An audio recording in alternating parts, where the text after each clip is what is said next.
Sport FM Agbero, Sport FM Sobodi, Sport FM Mercy, Sport FM thank you. bẹ́ẹ̀ ni Sport FM náà là ń kí wípé ẹ ṣé púpọ̀ ìjẹ́ nígbà tí gbogbo wa ti gbọ́ nípa báwo ni ẹran ilé wa àṣẹ ẹran iléyá wa ọ̀nà lágbà tí a fi pín tí ọlọ́run ọba tó fi ṣe ní ìtẹ́wọ́gbà fẹ́mi àti yín òun náà lè ti gbọ́ láti ràn wá Sheikh Abdallah Idris Alagbo Azakawi mo sọ fún yín pé mo náwọn àlejò pọ̀ lórí ètò yìí nígbà tá a gba bàbá wa Sheikh Abdallah Idris Alagbo Azakawi ní báyìí mo fẹ́ gba àlejò tí àwọn náà jẹ́ olórin hip hop tí wọ́n kọrin tí a mọ̀ sí Kidman àwọn náà ni a gbà ní àlejò láàrin bí ìṣẹ́jú kan sí ìkejì Kidman yìí irú èèyàn wo ló jẹ́ ọ̀dà ẹ jẹ́ kí ká gbọ́ díẹ̀ nínú orin tí Kidman kọ̀nà tẹ́ bá gbọ́ díẹ̀ ẹ ní àǹfààní láti gbọ́ ohùn ǹjẹ́ ẹ máa bá mi kà lọ ẹ ṣé.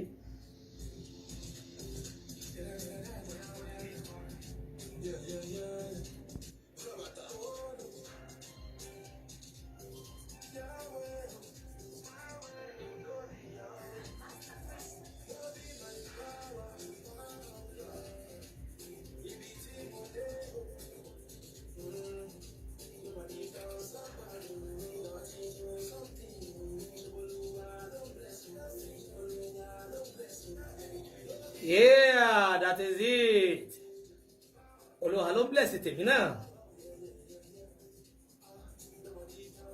That is Kidman for you. One of the best musicians we have right here in Togo.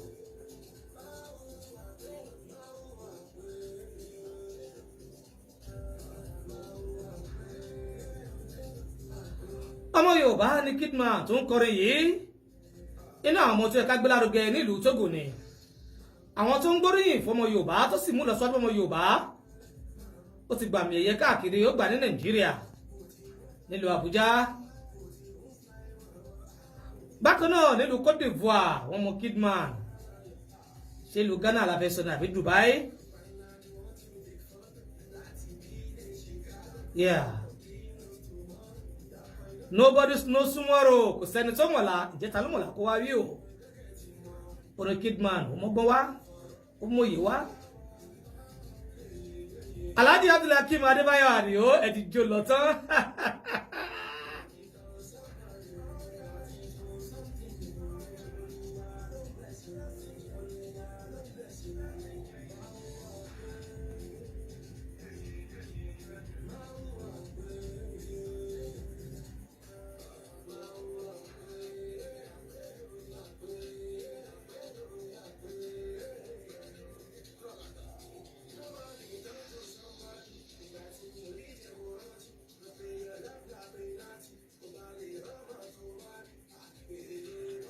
bẹ́ẹ̀ni ǹjẹ́ mo ti ní àlejò wa pàtàkì ní orí ètò olójúlẹ̀ṣẹ̀ àti Sport FM àló wa alaikum salaam ẹkú dédé àsìkò yìí àdúpẹ́ fọ́lọ́run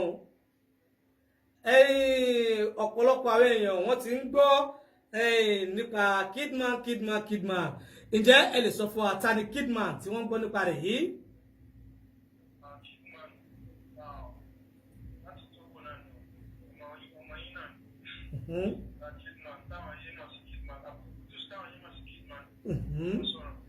Abdul Kudus táwọn èèyàn mọ̀ sí Kidman from Togo.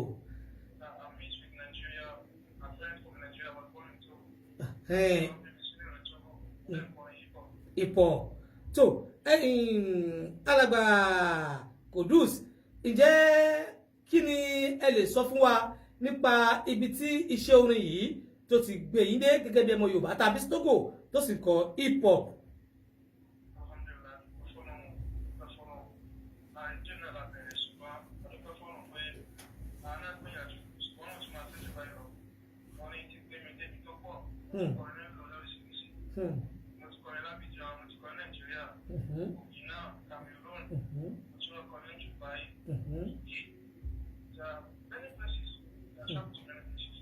tẹ́ ti kọrin káàkiri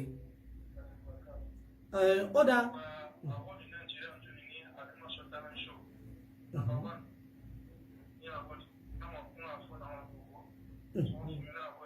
Award tó inú àwọn àrùn tí wọ́n máa ń dùn sí nìyí ó túmọ̀ sí pé ẹ ti gba àmì ẹ̀yẹ ní ìlú Nàìjíríà níbi tó pọ̀lọpọ̀ lórí Nàìjíríà wà ẹ tún kó Tógò ẹ ti lọ gba àmì ẹ̀yẹ ní ìlú Nàìjíríà.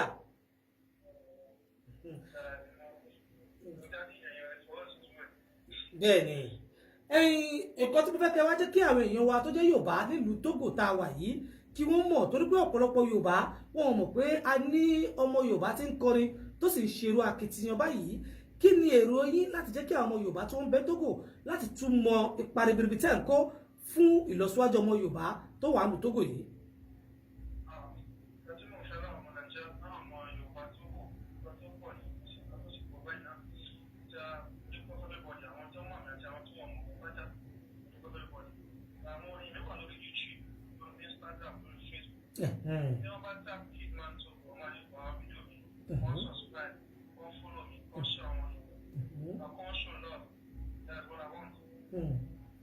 Pé orin wà lórí YouTube lórí Instagram lórí Twitter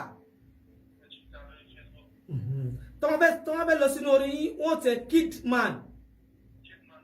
Kidman Togo òun lẹ́yìn èèyàn wá ti ń gbọ́ yìí Kidman Togo yẹ KIDMAN tó bá ti tẹ̀ Kidman Togo wọ́n náà fàní láti gbọ́ àwọn orin yìí ẹ̀yin gẹ́gẹ́ bí ẹ ṣe jẹ́ olórin ó dà àwọn èèyàn wò pé láàrin ìṣẹ́jú kan ẹ wà lórí òpó bẹ́ẹ̀ o ẹ jẹ́ káwọn èèyàn gbórin yín náà.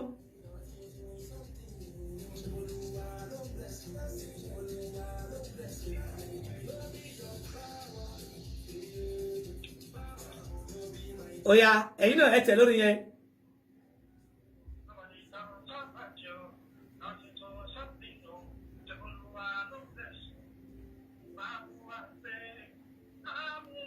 Hey, hey. Hey. Hey. Hey.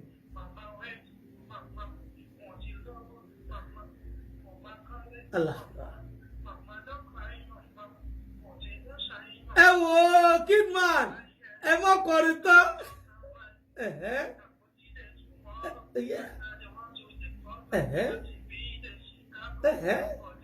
Tomorrow.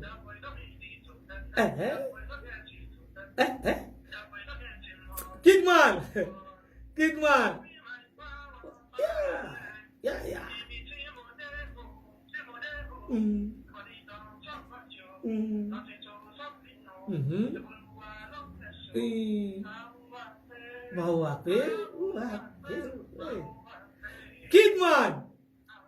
Kidman èmi náà bá yín sọ ọ má wà pé Ọlọ́run ṣeun inú mi dùn wípé ẹ fi wọ̀n yí pé ẹ kì í ṣe olórin tí yóò kọ́kọ́ sáré lọ mú orí wákẹ́ tó kọ́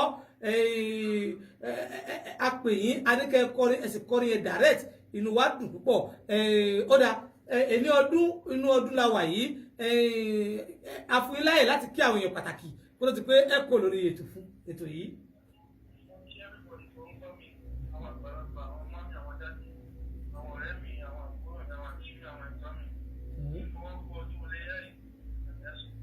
Àmín.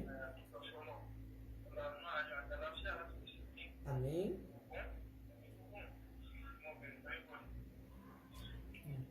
tó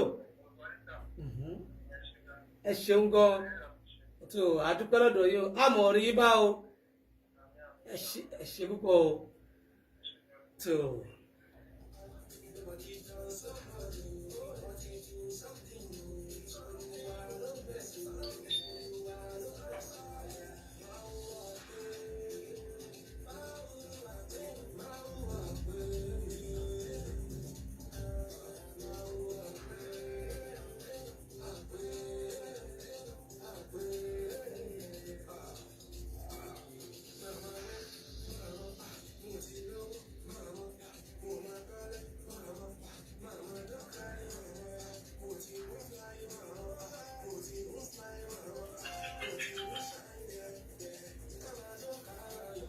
Anẹ́nìkan tí wọ́n tún pè wá sport wà ló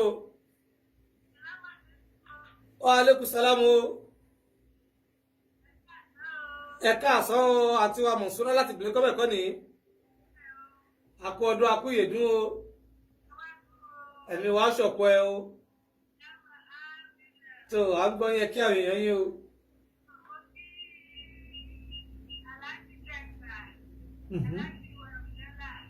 Idris Alagba Zakawi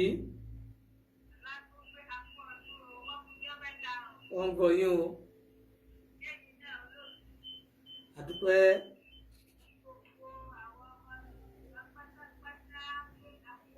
Ṣé ẹ̀yin náà ẹ ti gbọ́ orin tí Kid máa kọ ẹ̀ ń jó sí inú mi dùn jàre ọmọ Yorùbá wa ni ká máa gbé wọn lárugẹ.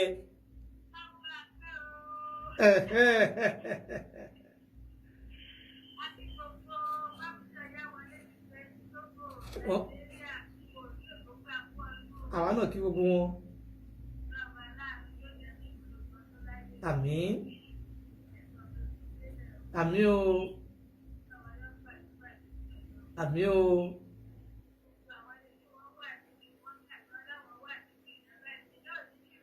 àmín àmín àmín àmín yà kọ yìí wọn ayé ọ̀yà wọlé wọn gbọ́ yín.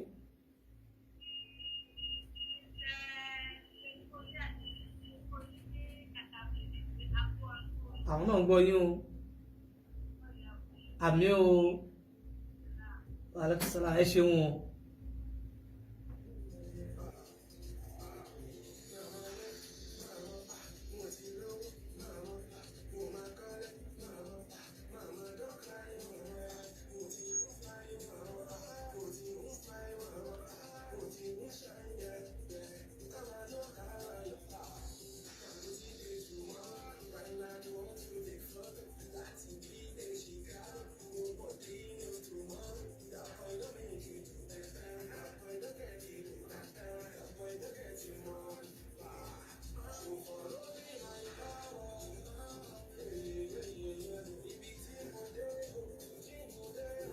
bẹ́ẹ̀ ni no be my power agbára tèmi náà kọ́ níbi tèmi náà dé mo kí ògbẹ́ tí ẹ̀ ń wò mí nílùú òyìnbó Muideen Adékúnlé Moronfáyọ̀ bẹ́ẹ̀ ti ń kí mi náà lèmi náà kí yín kí wa kí bàbá wọlé tí o fẹ́ ẹ kú ètò àwọn náà kí yín o gbogbo alájọṣọdún ayọ̀ bá ti ń ṣe yìí ìnáwó mọ̀ dùn bẹ́ẹ̀ ti ń ṣàdúrà làwọn náà ń ṣàdúrà fún yín o Muideen Adékúnlé Moronfáyọ̀ mo kí yín bákan náà Magali Adéwálé akí ẹ̀yin náà bákan náà ìyáàfin Kẹ́mi Rahim ní Republic of Ireland akíyín ní pé ẹ kú dédé àsìkò tá a wà yìí bákan náà ẹni mi dáadáa ẹni mi ọ̀wọ́n Alhaji Abdulhakeem Adébáyọ̀ ọmọ ń gbọ́ wa l'Amẹ́ríkà ní gbogbo àtàbá wà lórí ètò wọ́n ti wá wà nílùú Tógò báyìí mo tẹ̀ ti jẹun lọ́dọ̀ wọn lẹ́nu mo kì í pé ẹ kú dédé àsìkò tí a wà yìí ìjẹ́ mo tún padà bọ̀.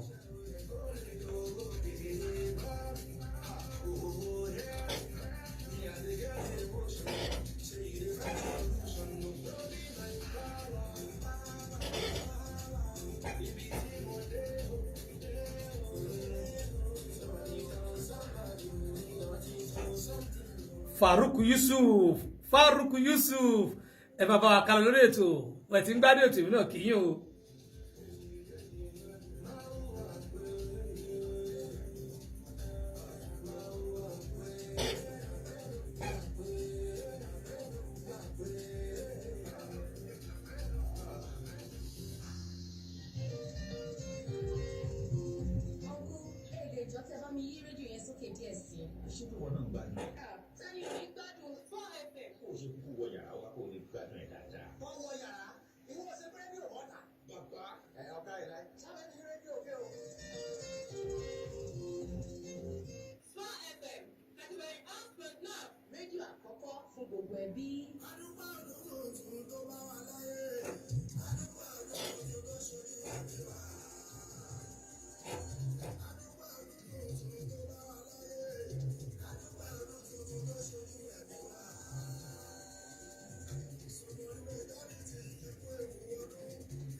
bẹ́ẹ̀ ni ẹ ò fi yọ̀ wọ́n ọlọ́run ní dára àwọn ní ìlú ìlú jókòó sport máa lò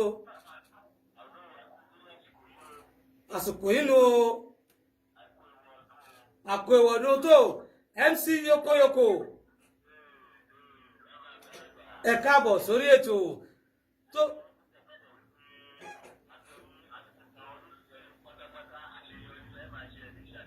Àmín àmín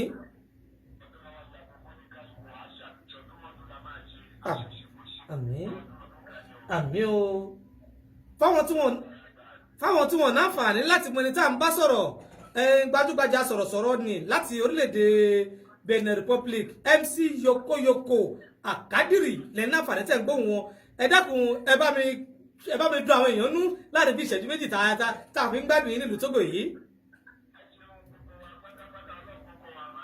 Àmín. Náà.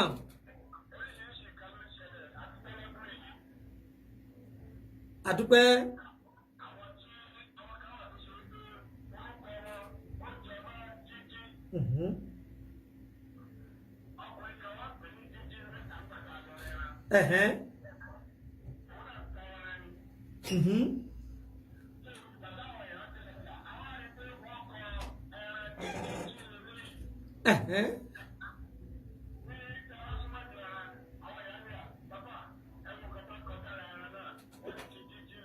Jíjí leléyìí ó túmọ̀ pé jíjí ló ní ẹran eléyìí nìyẹn o.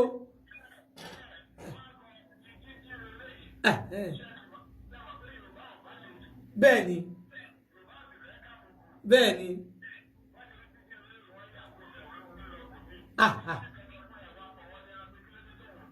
látàárọ̀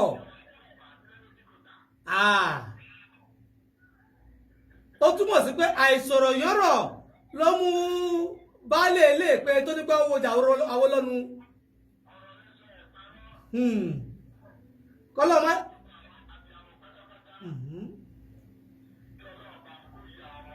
Àmín.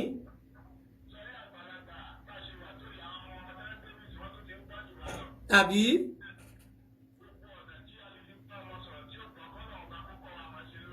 Àmín àmín àmín.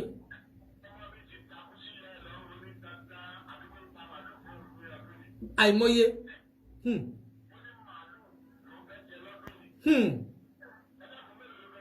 Mélòó ló fẹ́ jẹ gan-an.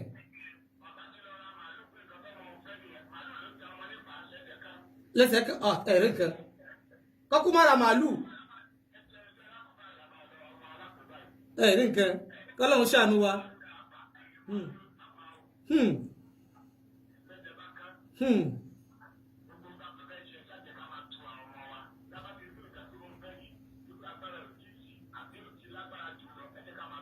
Ká máa tù wọ́n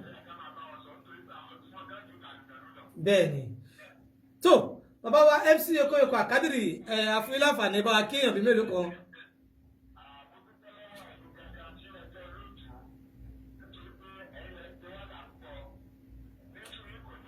Àmín.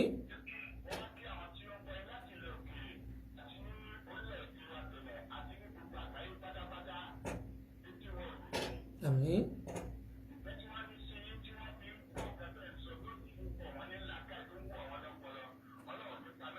Àmín àmín.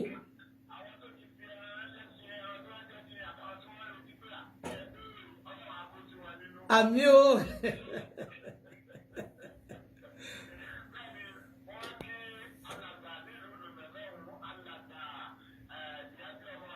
Àkàndé ọmọ ọ̀dọ̀ àgbà.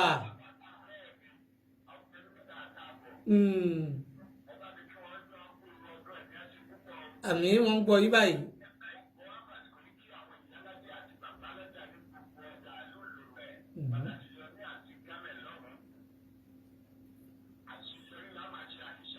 Àmín àmín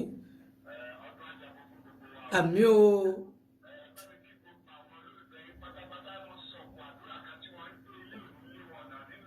Àmín àmín àmín o. Àṣẹ Ọlọ́run ó ti sì gùn bẹ́ẹ̀. Alàgbà MC yokoyoko gẹ́gẹ́ bẹ́ẹ̀ jẹ́ sọ̀rọ̀sọ̀rọ̀ ọmọ wa kan ó ń kọrin àti gbàlálejò lórí ètò yìí láìpẹ́ à ń pè ní Kidman olórin ni pẹ̀lú ògo Ọlọ́run ọba àwọn orin ẹ̀ á fi ránṣẹ́ sí yín kẹ́rin máa bá wa lù ú lórí rédíò ní ìlú Kútọ́nù táwọn èèyàn lè ní àǹfààní láti túmọ̀ síwájú sí i.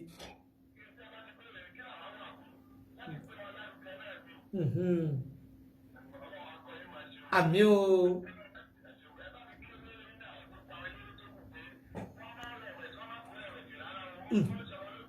Bẹ́ẹ̀ ni àmì ẹ ṣeun ó dìgbà.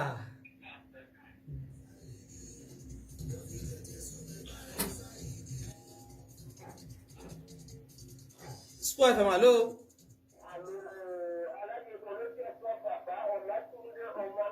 Goro soso mama. Now. Ami.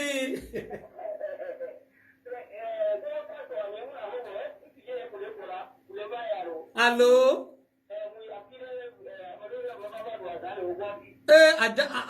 Asale bokole fún wọlé yìí tọ́lẹ̀ fún un. Hello. Listen.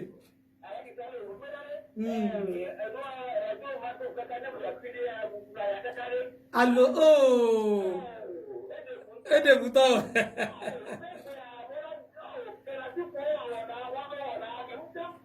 Oh, omutense. Ah, ede jole bi eto ni.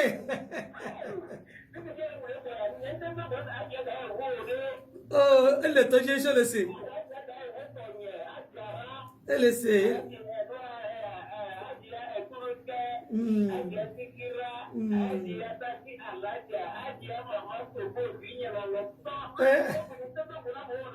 Oh.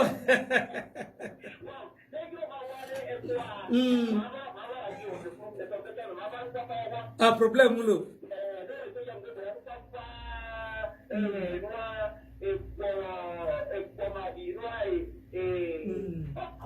Amosu goto.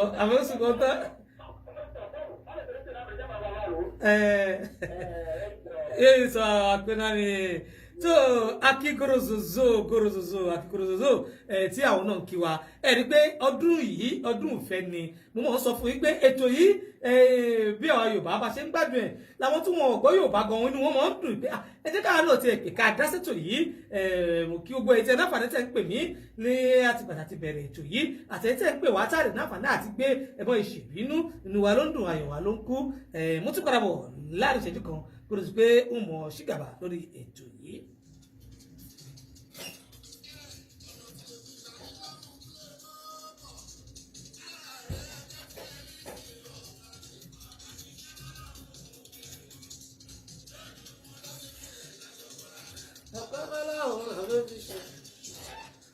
Mo kí ìyá Nuru wọ́n kọ̀wé sí mi lórí Facebook torí àwọn wò mí direct nígbà táwọn tẹlifíṣàn wọn ṣe ń wò mí wọ́n ní ṣe ìyá Nuru kí vous salue bon fête èmi náà kí yín o. Moromoke Ibrahim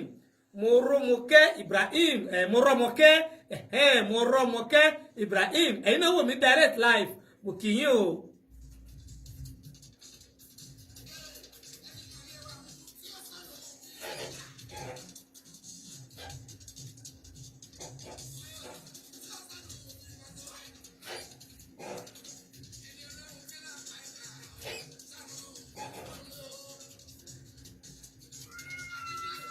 Ó tún ní ìbẹ̀wọ̀ akọ̀ lórí ètò táwọn náà pè Sport FM àlọ́ bàbá wa Bashiru kọ́ ni tó à ń gbọ́ yín kétékété o wọ́n ń gbọ́ yín ó àmín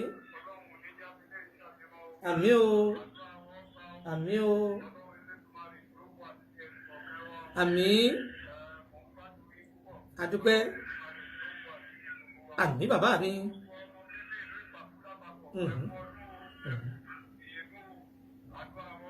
àmín o ó ń gbọ́ yín o àmín o àdúpẹ́ àdúpẹ́ o Wa alaikum salam wa rahmatullahi wa barakatuh.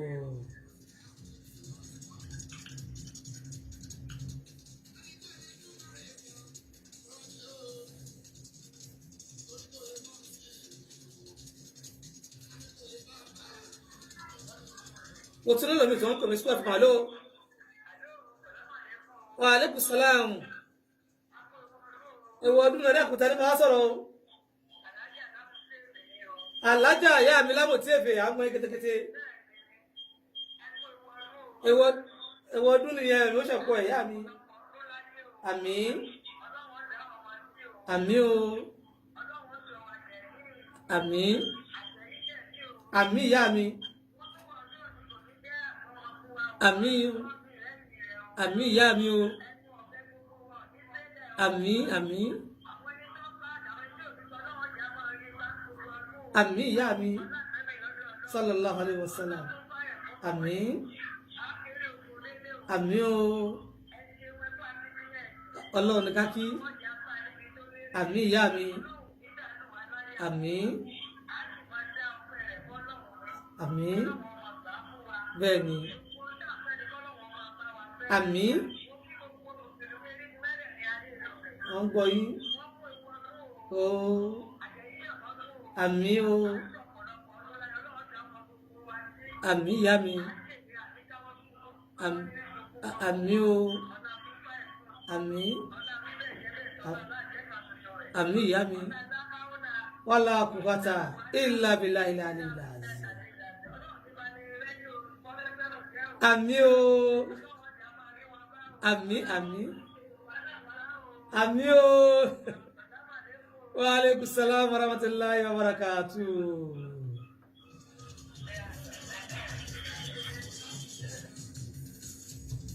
Ókè ìyá mi àlùbáríkà tí wọ́n pè mí láti Eletiofe.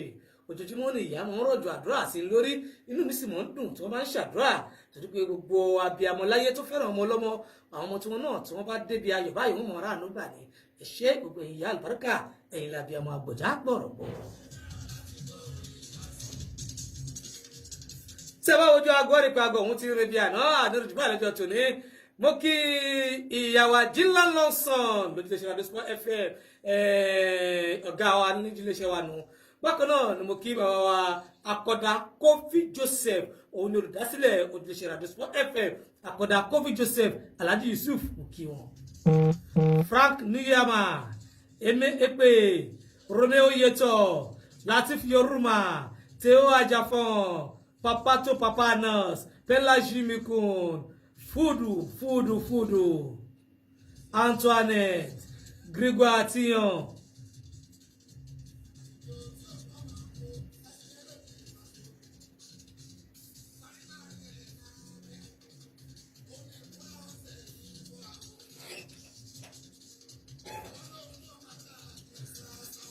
so tẹ́ bá wojú aago yẹ pé aago ti rẹ bí àná àdéhùn jù bẹ́ẹ̀ lọ́dún iléeṣẹ́ Radio Sport FM káfíńtà wọn sọ̀rọ̀ ní ẹgbẹ́ tẹ́ pé wá akínyín Kidman wípé ẹ ṣeun akú gbàlejò wa tẹ́ gbà wá lórí ètò tá a gbà yín tinú yín sì dùn àkí Kidman olórin wa ní nílùú Togo Kidman ẹni láǹfààní láti máa gbọ́ lórí YouTube láti máa gbọ́ ẹlẹgbọrin Kidman kẹwàá mọ̀ pé àtàtò ìyọdún MC Yokoyoko akínyín ẹ ṣeun bákan náà ni akí ìyàwó àǹtíwá Mọ̀súrà láti Gbékọ̀bẹ̀ akínyín bákan náà ni akí bàbá wa Bashiru bákan náà ni akí ìyàwó láti Eletiofe bákan náà ni akí ogun ẹ̀tẹ̀ náà fani tẹ́ pé wà lọ́sọ̀lọ́sì tìǹú yín dùn lórí ètò yìí akínyín èmi náà ni mo yín àbúrò yín Alhaji Muhammad Sọ́ọ̀lẹ̀ Eletiofe ọba abẹ́ ọlọ́run ò sí àkọ́dẹ́ ẹ̀dá àtúkà fi ṣe ìdẹ́dùn rẹ̀ àmọ̀ sọ fún un pé ọdún ìyàwó nínú ilé tèmi àtìyín ìjẹ́ ó dìgbà kan náà ẹ má gbàgbé o ìjọ Sunday tó ń bọ̀ níbi ìpàdé àwọn obìnrin ní mosque Gaddafi ẹ jẹ́ káwọn obìnrin kí wọ́n péjú pésẹ̀ níbẹ̀ ìjẹ́ tí ó wájà fún tẹkínísì àtúngbòsókè tó gbèsílẹ̀ tẹ̀fín náà fà ní tẹ̀fín gbọ́mi ó dìgbà kan náà lórí ètò.